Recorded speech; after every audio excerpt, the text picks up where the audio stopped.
Oh, ito pa, mga kababayan. Si Pulong. Yan ha. Ano yung kay Pulong? Ala, mga kababayan. Si Pulong Duterte. Nagbanta. Naku, ito na. Nagbanta si Pulong na, kasi, di ba, hindi nakalaya yung tatay niya. Dinismiss. Yan. Ito, ipakita ko sa inyo mga kababayan. Ito ang reaksyon ni Attorney Conte sa banta ni Pulong. Ito, pakinggan nyo. Napabalikan ang mga tao? Nako, yan ang... Teka muna pala, Attorney. Makunan ko na rin ho kayo ng reaksyon dun sa banta ni Congressman Duterte, Congressman Pulong. Napabalikan ang mga tao? Nako, yan ang isa pang salita or statement na posibleng referan ng ICC. Patay. Kaya, di ba kanina binabanggit ko na hirap namang sabihin tumahimik na sila kasi who am I to them, ganyan. Pero, kumbaga, unsolicited advice, huwag nyo nang ipasama pa ang sitwasyon kung ano ba kayo. At yung pagsasabing ganyan ay klaro na galing sa mismong isang Duterte. Patay. At ine-echo ng kanilang mga die-hard supporters. Patay. Narinig ko na yan na-message na ko niyan, sabi sa akin nung nag-post na Facebook. Tapos, ang gagawin pa dito ng mga bubong DDS, ikakalat pa nila yan. Isi-share pa nila yan. Humanda kayo, yung mga nag-kidnap kay Tatay Digong. Galit na yung anak niyang si Pulong. Nako. Nagbanta siya. Ano ang sabi ni Pulong, mga kababayan? Ito po yung sabi ni Pulong. Pakinggan ninyo anong sabi ni Pulong dito. Babasahin ko lang, mga kababayan. Sa ano ba yung sabi ni Pulong? Ito yon, ito. Ito siya, mga kababayan. Ito. To all kidnappers of my father, I will make sure that you will pay for this crime that you have committed. To the CIA who connived in this criminal act. My father's kidnapping will not silence him. Nako po. As a matter of fact, you might just have helped in making him a martyr. The anger of his people on his baseless imprisonment might just worsen just as their love for him will grow bigger. Nako po. Managot daw, mga kababayan. Na meron nga. Ito pa, mga kababayan. Bukod dyan, ito pa yung sinabi niyang isa. Tagalog naman ito. Tatagalogin natin. Ito yung sabi ni Pulong. Mariing kinundina ni Davao City 1st District Representative Paulo Pulong Duterte ang desisyon ng ICC na tumanggi sa kahilingan palayain pansamantala ang kaniyang ama na si dating Pangulong Duterte. Sa isang emosyonal na pahayag, binanatan ni Pulong ang ICC at tinawag ang desisyon nitong isang malaking insulto sa hustisya. Naku po. The decision is a gross and disgraceful miscarriage of justice. It is not law. It is a political theater. Ang desisyong ito ay isang napakalaking kahihiyan sa pagkabigo ng hustisya.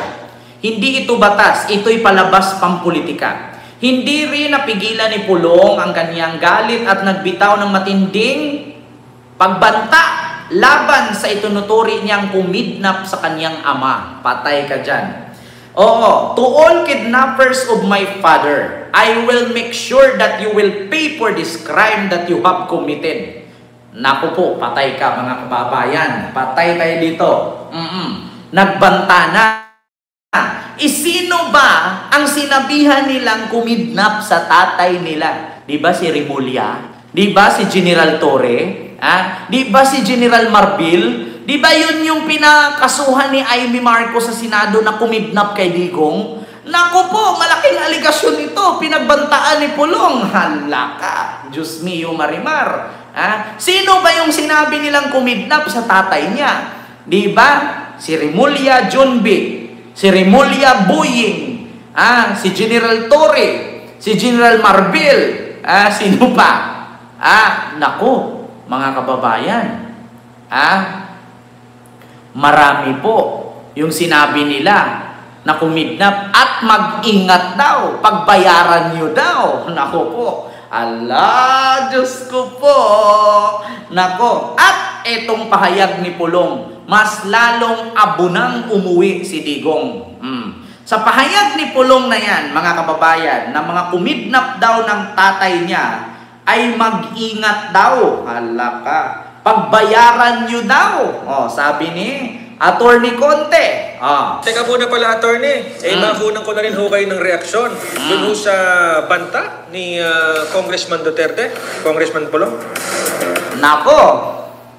Napapalikan ang mga tao?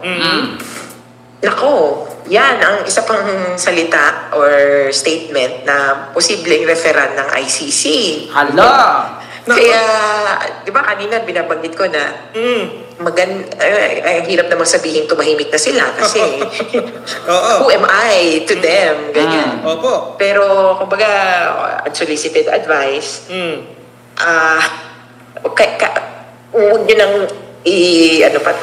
ipasama pa ang sitwasyon kung ano man kayo. Diba? At yung pagsasabing ganyan ay klaro na galing sa mismong isang Duterte at ine-echo ng kanilang mga diehard supporters. Narinig ko na yan Ngayon, ang mga bubong DDS, ikakalat nila yan.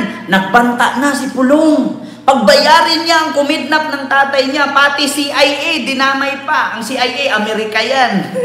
Interpol po yung humuli, hindi po CIA. Di ba? Kung gaano katanga, di ba? Walang utak. Pagbibintangan mo yung CIA, Amerika yun. Ang Interpol, pangkalahatan yun. Interpol po ang humuli kay Digong, hindi po CIA. Ang CIA dapat ay ang humuli kay Kibuloy. Hindi po kay Digong. Nako po. May message na ko niyan, sabi sa akin nung nag-post na Facebook. Umanda ka dahil kapag naging presidente si Sara sa 2028, ipakukulong ka. Ganon. Diba? Attorney Conte. Humanda ka.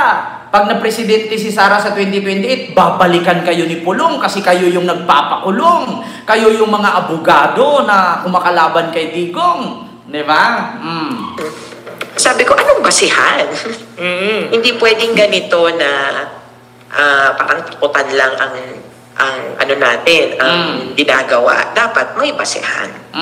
Ito nga ang sinabi, my father, an 80-year-old man who is no longer in power. Ano masasabi niya doon, Attorney? No longer in power, pero ang yaman-yaman. Tapos yung mga kamag-anak niya, anim ba ang mga Duterteng nasa posisyon? Huwag po nilang, kumbaga, very selective. Diba? Wala na daw sa power. Pero yung anak ni Pulong, congressman, yung isang anak niya, mayor, vice mayor ngayon. Tapos si Baste, mayor, si Pulong, congressman, yung pamangkin niya, si Harold, kongresista din, representative, si Sara, vice president. Sabihin niyo wala sa power. Diba? Tigil-tigilan nyo nga kami. Ng kanilang reality. Hindi raw flight risk ko. Hindi na daw kailangan ho yun. Special friend of China, of the Chinese president, di ba? Naalala nyo, bigla na lang yung sumipot. 2 years ago ba? Bigla na lang sumipot sa China. Anong ginagawa nito dito? Nalito na nga yung DFA. Is it an official visit or not? Well, it was a visit of a special friend of China or of the president. So hindi ko rin masabi na na hindi flight risk dahil he has friends in high places. Talaga pong ang nakikita ko talaga dito, Attorney, past, present, and future, no? Yun nakita kong dimension dito, Diba? Merong nagsabi, huwag kayong masyadong mayabang. First, review yung case ni Digong with your lawyer. Then you can ask for advice bago kayo dada ng dada. Alam mo, sa totoo lang, Ma'am Willa ni Lavena, hindi po namin kailangan i-review yung kaso ni Digong. Kasi bakit? Gusto mo malaman kung bakit si Digong nakulong? Gusto mo malaman kung bakit si Digong hindi makauwi? Ito po yan. Pakinggan mo po ito, ma'am, ha? Ito po yung rason, ma'am. Saan damakmak ang mga inamin ni dating Pangulong Duterte sa pagdinig ng Quadco? Inamin niyang may mga pinatay siya. At Akala ko, ma'am, para sa amin, mga nagsalita. Para pala sa mga Duterte. Pero, ma'am, ito po yung rason, ma'am. Kung bakit hindi si Digong makauwi at kahit dito sa Pilipinas yan litisin, ay hindi po talaga yan makakalaya. Ito po yun. Pakinggan nyo. Sa drug war, nagbabalik si Marian Enriquez. Sa bibig mismo ni dating Pangulong Rodrigo Duterte nang galing, may mga pinatay siya noong mayor pa lang siya ng Davao City. Ayan. Marami. Mga 6 o 7. Yan. In one drug den doon sa Davao City. 4 na Chinese. Pinatay ko talaga. Patay. Ang problema... Kaya po mamulan hindi yan makauwi. Yung nagluluto. Sinadya ko talagang patpatayin. Tapos sasabihin pa ni Sara, yung naghuli ng tatay niya ay kinidnap daw, kidnapper.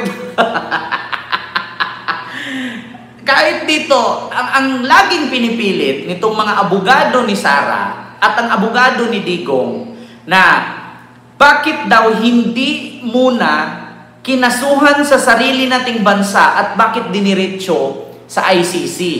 Kasi mga kababayan, di ba? Salamat po, Ma'am Wilani Lavena. Ganito yan. Kasi lagi nilang sinasabi, bakit hindi mo kasuhan muna dito bago dalhin sa ICC? Ganito po yan. Gusto kong i-explain sa inyo. Ganito yan. Alam nyo kung bakit si Digong ay diniretso sa ICC at hindi kinasuhan sa ating sariling bansa? Kasi bakit?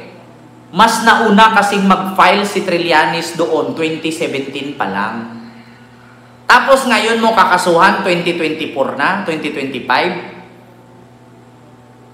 Alin ba ang unang i-process? Diba? Tanungin ko kayo mga kababayan. Kaya hindi po kinasuhan si Digong dito sa Pilipinas. Kaya po hindi si Digong nakasuhan dito kasi wala pong nagkaso sa kanya.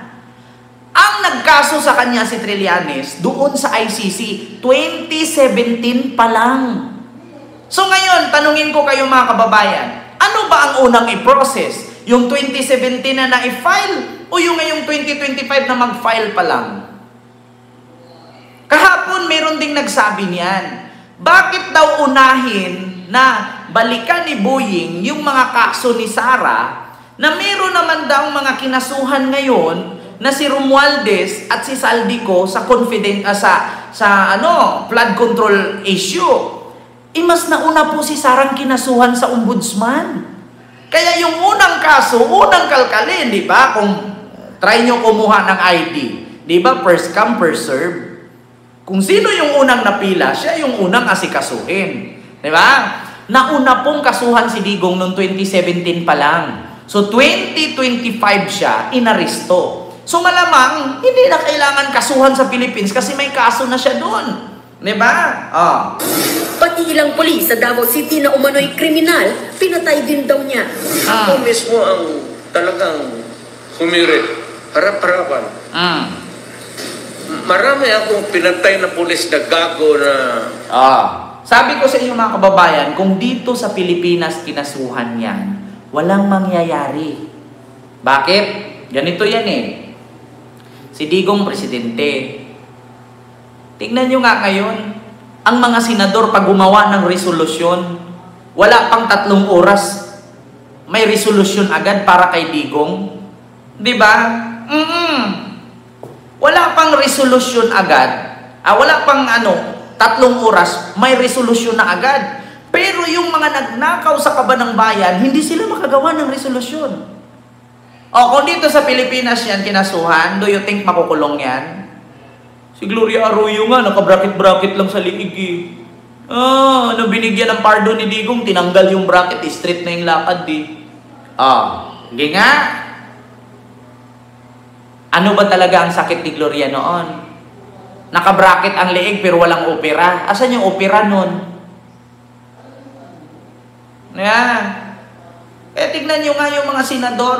Wala pa 3 oras, may resolusyon na agad pauwiin si Digong. Pero yung mga nagnakaw sa Kabanang Bayan, hindi sila gumawa ng resolusyon na hindi palabasin, i-hold yung pera, ikulong na agad.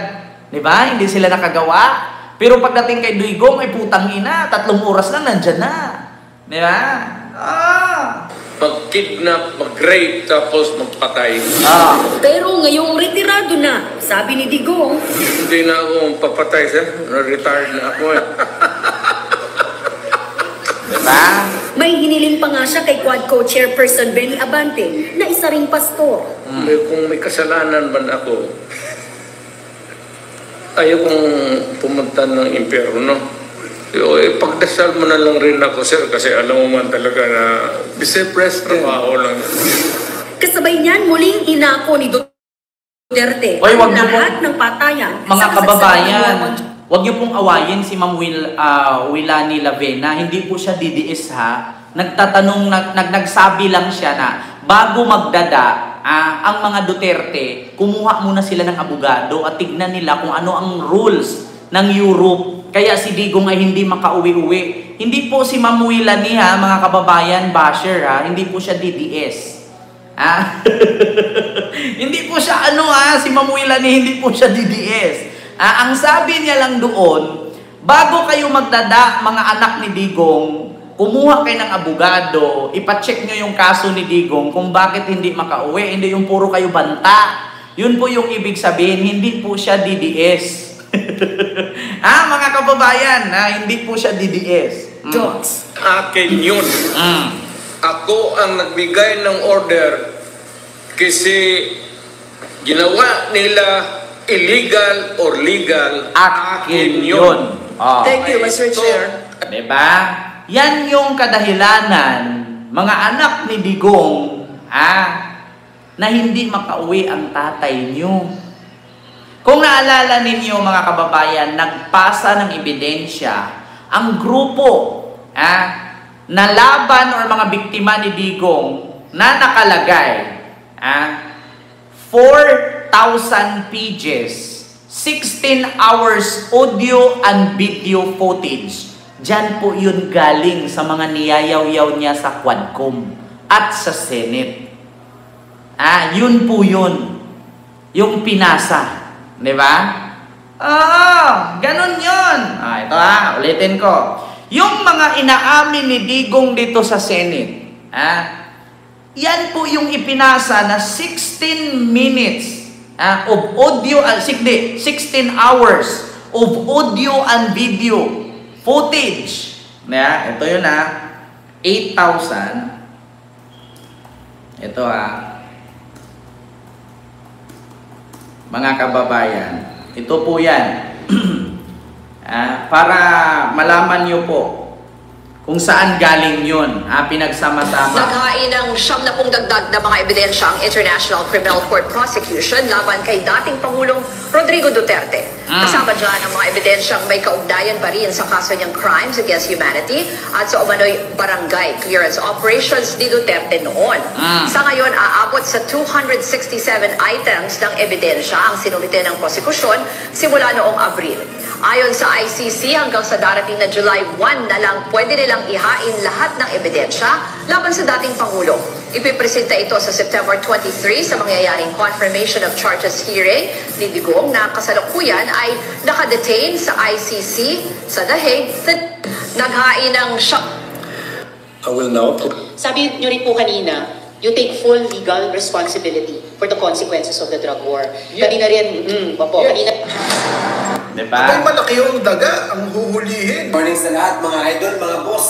Kita ninyo? Yan po yun. Na ICC judge ngayon. Yan po yun, mga kababayan. So, alam nyo na.